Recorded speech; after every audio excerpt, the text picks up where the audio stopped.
ব্যবসা বাণিজ্যের বিশ্লেষণ নিয়ে ডিবিসি নিউজের নিয়মিত আয়োজন ইসলামী ব্যাংক টালি খাতায় স্বাগত জানাচ্ছি আমি হিমাদ্রি রাহা। একটি দেশের অর্থনীতির অন্যতম চালিকা শক্তি পুঁজিবাজার, কিন্তু দীর্ঘ সময় ধরে দেশের পুঁজিবাজারে চলছে অস্থিরতা। বিভিন্ন সময়ে সরকারের তরফ থেকে আশার বাণী শোনানো হলেও প্রকৃত অর্থে পুঁজিবাজারের উন্নয়ন উপেক্ষিতই থেকেছে। তবে আশার কথা হলো, নতুন সরকার ক্ষমতা গ্রহণের পরপরই কিছুটা ঘুরে দাঁড়ানোর চেষ্টা হচ্ছে পুঁজিবাজারে। ক্ষমতাসীন বিএনপি পুঁজিবাজার সংস্কার উন্নয়নে বিষয়ে দলীয় অঙ্গীকার তুলে ধরেছিল, যেখানে সিকিউরিটিজ অ্যান্ড এক্সচেঞ্জ কমিশনের স্বাধীনতা ও স্বায়ত্ত শাসনের কথা বলা হয়। এছাড়াও সংস্কার কমিশন গঠন, পুঁজিবাজারের স্বচ্ছতা আনয়ন, কারসাজি বন্ধ করা সহ বেশ কিছু অঙ্গীকার ছিল তাদের ইশতেহারে। দর্শক, এসব নিয়ে আমাদের আজকের টালিখাতার আলোচনার বিষয়, পুঁজিবাজারে সরকারের সুনজর করবে কবে। আলোচনা করতে আমাদের সাথে ভার্চুয়ালি যুক্ত আছেন অ্যালায়েন্স ফাইন্যান্স পিএলসির সিইও কান্তি কুমার সাহা এবং পুঁজিবাজার বিশ্লেষক মাহমুদ হোসেন এফসিএ। দুজনকে স্বাগত আমাদের ইসলাম ব্যাংক টালিখাতায়। শুরুতে কান্তি কুমার সাহা, আপনাকে দিয়ে শুরু করতে চাই। নতুন সরকার ক্ষমতায় এসেছে, আমরা দেখেছি ক্ষমতায় আসার পরপরই কিছুটা দিন সেখানে সূচকের উলম্ফনা আমরা দেখতে পেয়েছি। জানি না দীর্ঘমেয়াদীটা কতটা থাকবে। সব কিছু মিলে আসলে বিএনপি যে পুঁজিবাজারে নির্বাচনের আগে যে ইশতেহারগুলো দিয়েছে, সেগুলো আসলে কতটা বাস্তবায়নযোগ্য সময়ের প্রেক্ষিত বিবেচনায় আপনার দীর্ঘদিনের পুঁজিবাজারের পর্যবেক্ষণ থেকে আপনি সেটা কিভাবে বিশ্লেষণ করবেন? ধন্যবাদ।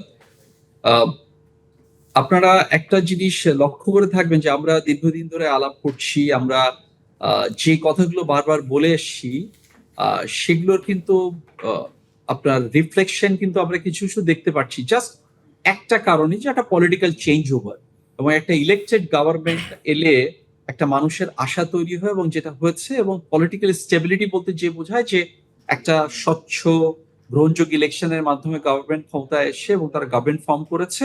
সুতরাং now is the time to go for action. So এই দিক থেকে মার্কেটে আপনি দেখছেন যে একটা পজিটিভ হাইপ তৈরি হচ্ছে, পার ডে ট্রানজাকশন বেড়ে গেছে এবং ভালো কোম্পানিগুলোর শেয়ার প্রাইস বাড়ছে। These are all positives.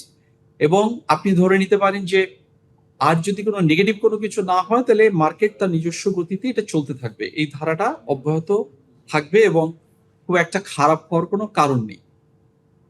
Second point আপনি যেটা বললেন সেটা হচ্ছে যে ইশতেহারে যে কথাগুলো বলা হয়েছে সেগুলো হতে কেমন সময় লাগবে। তো এটা এটা তো মাত্র government took over little over a week, এবং এখানে ইশতেহারে যেগুলো বলা হয়েছে, এবং আমরা টাইম টু টাইম যে আমাদের যে বিজনেস ফোরাম মিটিং গুলোতে আমরা গিয়েছি, সেখানে বিএনপির তখনকার যারা মানে উপরের দিকে যে নেতারা এসেছেন এবং যারা এখন সেফ ফাইন্যান্স মিনিস্টার হয়েছেন বা অন্যান্য মন্ত্রণালয় দায়িত্ব আছে, তারা কিন্তু টাইম টু টাইম বারবার বলেছেন যে আমরা পুঁজিবাজারের থেকে পুঁজি উত্তোলন গ্রহণ করার চেষ্টা করব। সরকারি যে প্রতিষ্ঠানগুলো সেগুলোতেও আমরা পুঁজিবাজারকে বেশি বেশি ইউজ করব।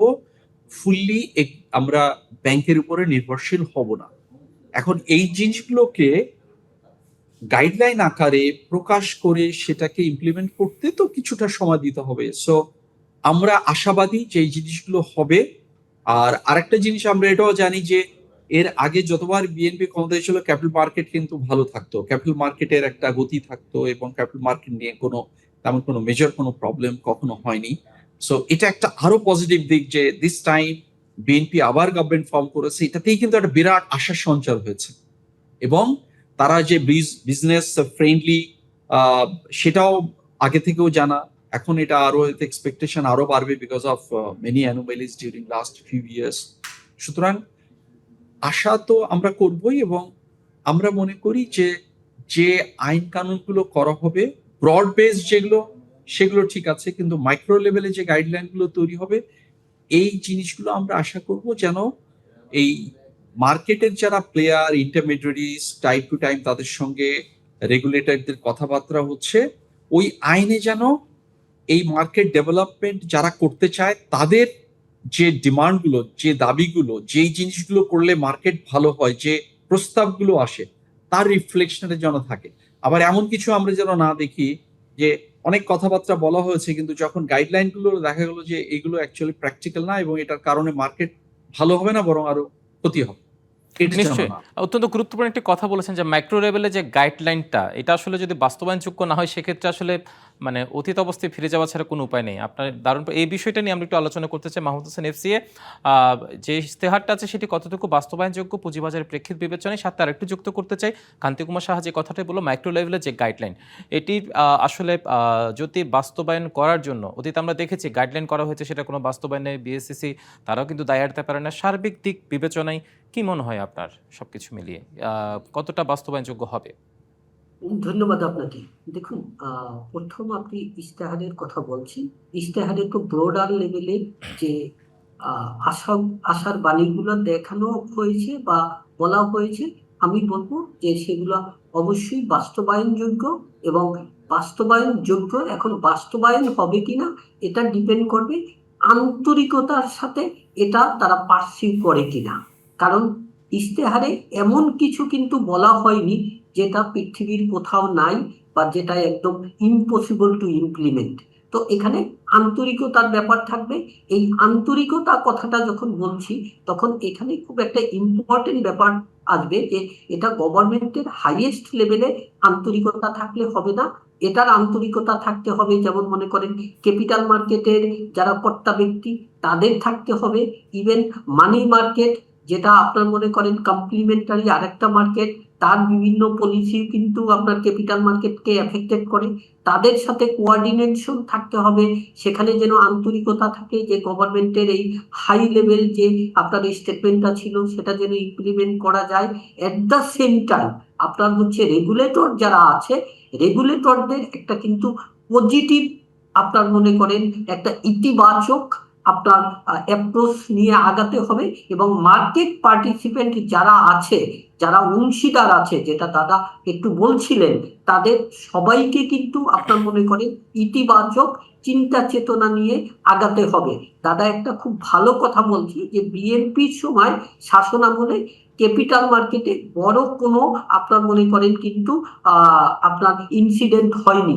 দেখেন, বিএনপির সময় কিন্তু সত্যিকার অর্থে এমন কোনো সিচুয়েশন হয়নি যেখানে এলোমেলো করে দিয়ে লুটে পুটে খাওয়া হয়েছে।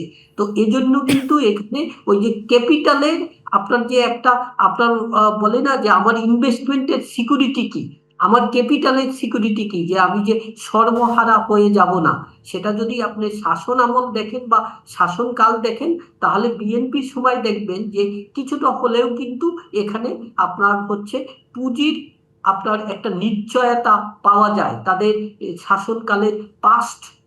আমরা যদি এক্সপিরিয়েন্সটা দেখি, এটা একটা ইম্পর্টেন্ট ব্যাপার।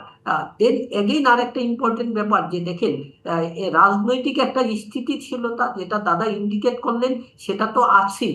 এট দ্য সেম টাইম এই আপনার মনে করেন করোনার ইম্প্যাক্ট বলেন, যখন আপনার মনে করেন একটা আনইউজুয়াল ভাবে একটা সার্কিট আপনার দিয়ে ক্যাপিটাল মার্কেটকে প্যারালাইজ করে দেয়া হলো, তারপরে শুরু হলো ইউক্রেন অ্যান্ড রাশিয়া কনফ্লিক্ট, যেটার কারণে গ্লোবাল সাপ্লাই চেইন এফেক্টেড হওয়ায় ওয়ার্ল্ডের ইকোনমি, বাংলাদেশের ইকোনমি খুবই ওয়ার্স ভাবে এফেক্টেড হলো। তারপর আমাদের চলে আসলো জুলাই আন্দোলন, সেখানে আপনার একটা রিজিম চেঞ্জ হলো। তারপর লাস্ট গভর্নমেন্ট টেনিউরে কিন্তু আপনার ক্যাপিটাল মার্কেটের কর্তা ব্যক্তিরা অনেক পজিটিভ রিফর্ম করেছে, আইনের শাসন তারা কিন্তু এস্টাবলিশ করতে চেয়েছে। বাট স্যাডলি একটা পরিমাণ কিন্তু নিউ ব্লাড এখানে আনা যায়নি, যেটা বোধহয় বাংলাদেশই একমাত্র একটা ক্যাপিটাল মার্কেট যেখানে এই 1.5 বছরে নতুন কেন স্টক আসেনি। এখানে নতুন গভর্নমেন্টের এখানে কিন্তু একটা রাজনৈতিক আপনার যেটা আমরা বলি স্টেটমেন্ট বা ইশতেহার আছে, এটার সাথে অ্যালাইন করলেও কিন্তু নতুন ব্লাড বা নতুন স্ক্রিপ্ট আনতে হবে। এবং ইনভেস্টররা কিন্তু একটা পজিটিভ ভাইব নিয়ে অলরেডি মার্কেটে ব্যাক করছে, অ্যাটলিস্ট ব্যক্তি পর্যায়ের ইনভেস্টররা ব্যাক করছে, যার কারণে আমরা কিন্তু এই যে কিছুটা হলেও আপনার সূচকের আস্ফলন বলেন বা ট্রেড ভলিউমের মানে একটা যে বৃদ্ধি হয়েছে এটার কথা চিন্তা করেন, এটা কিন্তু হয়েছে। তো তাহলে বিনিয়োগকারীরা পজিটিভ ভাইব নিয়ে আসছে, রেগুলেটররা যদি এখন ইতিবাচক একটা অবস্থা নিয়ে এখানে আসে এবং গভর্নমেন্ট যদি কথা এবং কাজে আন্তরিক হয়, তাহলে আমি বলবো যে যে ক্যাপিটাল পুঁজিবাজারে আবারও সেই মার্কেট সুবাতাসটা ফিরে পাওয়া যাবে নিশ্চয়ই। Mahmud Hossain FCA, exactly. কান্তি কুমার সাহা থাকুন আমাদের সাথে, আমরা একটা ছোট্ট বিরতিতে যাচ্ছি। বিরতির পর ফিরে এসে আমরা আবার আলোচনা করব। দর্শক, বিরতি নিচ্ছি। ব্যবসা বাণিজ্যের বিশ্লেষণ নিয়ে ডিবিসি নিউজের নিয়মিত আয়োজন ইসলামী ব্যাংক টালি খাতায়, সঙ্গে থাকুন। আবারও স্বাগত জানাচ্ছি ব্যবসা বাণিজ্যের বিশ্লেষণ নিয়ে ডিবিসি নিউজের নিয়মিত আয়োজন ইসলামী ব্যাংক টালি খাতায়। আমরা আবারও ফিরছি আলোচনায়। কান্তি কুমার সাহা, আপনাকে দিয়ে আমরা শুরু করতে চাই। সেটি হচ্ছে বিএনপির ইস্তেহারে অনেকগুলোই বিষয় ছিল, পুঁজিবাজার সংস্কারের কথা বলেন বা পুঁজিবাজার উন্নয়ন কথা। এর মধ্যে থেকে যদি আমি দুইটি বিষয়কে বলি, যে প্রবাসীদের জন্য ইনভেস্টমেন্ট গেটওয়ে চালুর কথা ছিল, কথা তারা বলেছে। আর একটি বিষয় হচ্ছে স্টার্ট আপ এবং এসএমই খাতের জন্য ডিজিটাল আইপিও এক্সপ্রেস ব্যবস্থা চালুর কথা বলেছে।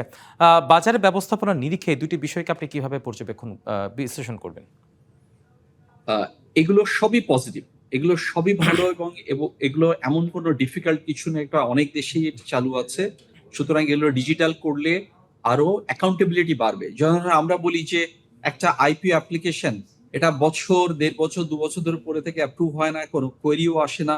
সুতরাং আজকে যদি ডিজিটালি এটা গেটওয়ে করা যায়, ডিজিটালি যদি এটাকে অ্যাপ্রুভাল সিস্টেমটাকে চালু করা যায়, তাহলে কিন্তু একটা অ্যাকাউন্টেবিলিটি এস্টাবলিশ হবে যে এত তারিখে রিসিভ করেছে, তার একটা ডিউরেশন দেওয়া, যে 3 মাসের ভিতরে কোয়েরি নিয়ে ব্যাক করতে হবে, অথবা রিজেক্ট করতে হবে, অথবা অ্যাপ্রুভ করতে হবে।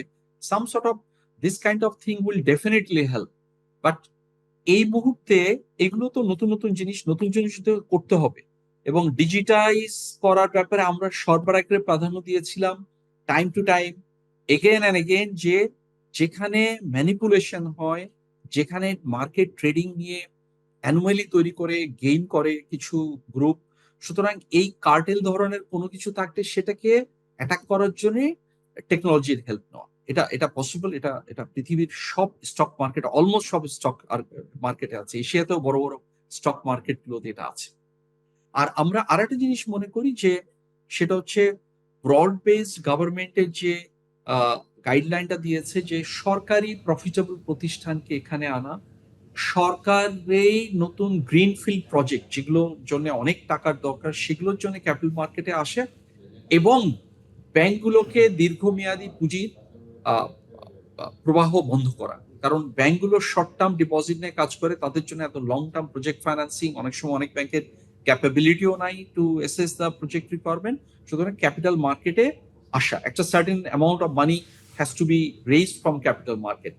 আরেকটা জিনিস আমরা, আমি নতুন আজকে কিছু বলছি না, আবার সেই পুরানো কথাগুলোই বলছি, যে ইনসেন্টিভ, যেমন আমার ভাই বলছিলেন যে এই গত 1.5 বছরে একটা আইপিও আসেনি। এটা কেন? আমাদের ইকোনমিক সাইজ তো অনেক বড়, আইপিও তো আসতে হবে। নাম্বার 2 হচ্ছে যে শুধু আইপিও হলে হবে না, বন্ড মার্কেটটাকে ডেভেলপ করতে হবে। বন্ড মার্কেট ডেভেলপ করতে গেলে কিছু ইনসেন্টিভ ইনিশিয়ালি দিতে হবে গভর্নমেন্টকে। কারণ গভর্নমেন্টকে এখানে হিসাব করে দেখতে হবে যে আজকে আমি বন্ডের থেকে যে কত টাকা আমি স্ট্যাম্প ডিউটি বা ফিস বাবদ পাই, আর এটা যদি আমি এখান থেকে আমি ট্যাক্সটা যদি না পাই, তাহলে আমার কত টাকা loss. Whether the government can sustain with this kind of loss, so that for the sake of development of the bond market. এইভাবে যদি একটু অ্যানালিসিস করে দেখে, এটা কিন্তু খুব বড় কোনো অ্যামাউন্টের ব্যাপার না, তাহলে কিন্তু মার্কেটে ডেভেলপ করে যাবে। নিশ্চয়ই এর মধ্যে ইনসেন্টিভটা আসলে মানে প্রয়োজন বলে মনে করছেন আপনি? বন্ড মার্কেট ডেভেলপ করতে গেলে আপনাকে ইনসেন্টিভ দিয়ে এটা লাগবে, ইস্যুটা মানে এটা কোনো বিকল্প নেই। আপনি থাকুন আমাদের সাথে, আমরা সবশেষ কনসিস্টেন্সি, পলিসি কনসিস্টেন্সিটা দীর্ঘমেয়াদে থাকতে হবে। বারবার কিছুদিন পর পর একই পলিসি চেঞ্জ করা যাবে না। নিশ্চয়ই, তো পলিসি স্টেবিলিটিটা থাকতে হবে আপনার মত হচ্ছে এটা। আপনি থাকুন আমাদের সাথে। মাহমুদ হোসেন এফসিএ, কান্তি কুমার সাহা তার শেষ পর্যবেক্ষণ তুলে দিচ্ছে। আপনার কাছে সবশেষ একটি কথা বলি, যেটা আমরা বরাবরই বলে থাকি, যে গ্রাহকদের জন্য আসলে আস্থার সংকট যেটা আছে, সেটা আসলে ফেরানো যায় কিভাবে আস্থাটা আবার পুনরুদ্ধার করা যায়? দেখুন, ক্যাপিটাল মার্কেটে একটা ভাইব ক্রিয়েটেড হতে হবে, একটা পজিটিভ ভাইব ক্রিয়েটেড হতে হবে। সরকার ইশতেহারের মাধ্যমে অলরেডি সে কিন্তু তার রাজনৈতিক যে কমিটমেন্ট সেটা প্রকাশ করেছে, এবং সে কিন্তু বিভিন্ন প্রতিষ্ঠান অলরেডি সংস্কার করছে এবং সেখানে পরিবর্তন কিন্তু করছে। এগুলো কিন্তু একটা পজিটিভ ভাইব কিন্তু ক্রিয়েট করে। এখন যেটা হচ্ছে যে আপনার ওই যে নতুন স্ক্রিপ্ট যেমন আনতে হবে ফ্রেশ ব্লাড ইনজেক্ট হিসাবে, এবং এখানে ক্যাপিটাল মার্কেট হিসাবে অপারেট করতে দিতে হবে। এটা কিন্তু সব সময় পুলিশি কার্যক্রম এখানে বজায় রাখা যাবে না। এটা কিন্তু আপনার মনে করেন এমন কিছু করা যাবে না যে বিনিয়োগকারীরা এখানে উৎসাহ নিয়ে আসবে আর আপনি এই উৎসাহে আশঙ্কাগ্রস্ত হয়ে আপনার যেন মার্কেট কারেকশন না হয় এজন্য আপনি আগে থেকে এখানে আপনার হচ্ছে প্রিভেন্টিভ অ্যাকশন নেবেন। হ্যাঁ, যদি কেউ রং ডুইং করে অবশ্যই আপনি কারেক্টিভ অ্যাকশন নেবেন। আপনার টেকনোলজি আছে, আপনার রুলস অ্যান্ড রেগুলেশন আছে, যেটা অলরেডি কিন্তু প্রিভেন্টিভ অ্যাকশন নেওয়ার জন্য যথেষ্ট। বাট আপনি কিন্তু এখানে মানুষকে, বিনিয়োগকারীকে ভয় ধরিয়ে দিতে পারবেন না। এটা হচ্ছে ভেরি ইম্পর্টেন্ট পার্ট। দেন যেসব ক্ষেত্রে ব্যবস্থা নিয়েছে সিকিউরিটি এক্সচেঞ্জ কমিশন খুবই প্রশংসার যোগ্য আইনের শাসন কায়েম করার জন্য, সেগুলো বাস্তবায়ন যেন ত্বরান্বিত হয়, এটাকে কিন্তু আপনার মনে করেন এনশিওর করতে হবে। তখন মানুষ মনে করবে যে এখানে কেউ রং ডুইং করে পার পাবে না এবং নিয়ন্ত্রণকারী সংস্থা এ ব্যাপারে খুবই সিনসিয়ার। এই ভাইবটাও কিন্তু আপনার মনে করেন মানুষকে দিতে হবে। নিশ্চয়ই নিশ্চয়ই। মাহমুদ হোসেন এফসি, কান্তি কুমার সাহা, দুজনকে অসংখ্য ধন্যবাদ। সময় স্বল্পতা এখানে থামতে হচ্ছে আপনাদের পর্যবেক্ষণ তুলে ধরার জন্য। দর্শক, ব্যবসা বাণিজ্যের বিশ্লেষণে ডিবিসি নিউজের নিয়মিত আয়োজন ইসলামী ব্যাংক টালি খাতা আছে পর্যন্ত, এই সঙ্গে থাকুন।